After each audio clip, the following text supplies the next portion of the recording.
Tokenomics. While not the first digital currency, Bitcoin is the first to use blockchain, and blockchain is the ledger that keeps track of special tokens that are minted or mined. This supply of tokens can be a fixed amount or an ever-increasing amount depending upon the design. BTC, which is the most popular version of Bitcoin, for example, is designed to have a maximum of 21 million coins in existence. The mining process releases a certain amount of coins over time until eventually all the coins are minted. At this point, more than 90% of the BTC that will exist is already owned by somebody.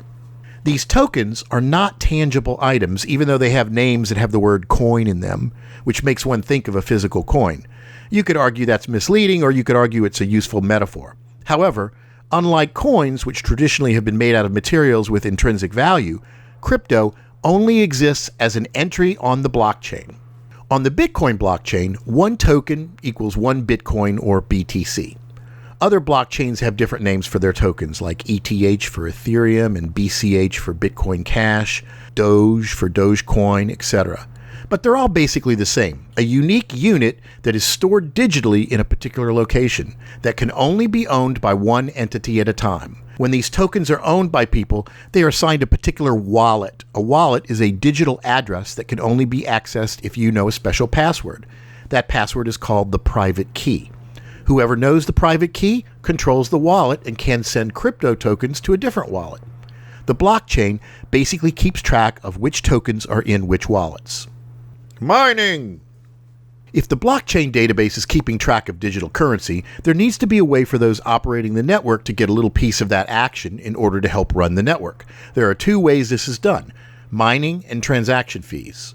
When the system first starts out, there aren't hardly any transactions. So another way to reward people operating the network is by giving them math problems to solve while they're running the database. So in the case of Bitcoin, every 10 minutes someone solves a problem and gets some free tokens. This is called the block reward and is produced as an incentive every time a block of data is codified in the blockchain.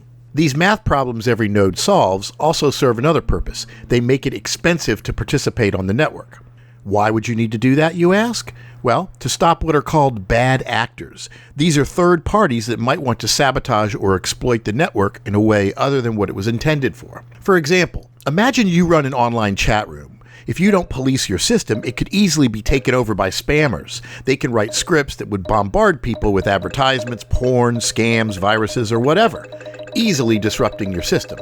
Well, if your system is centralized, you can simply ban those spammers or implement some kind of filter.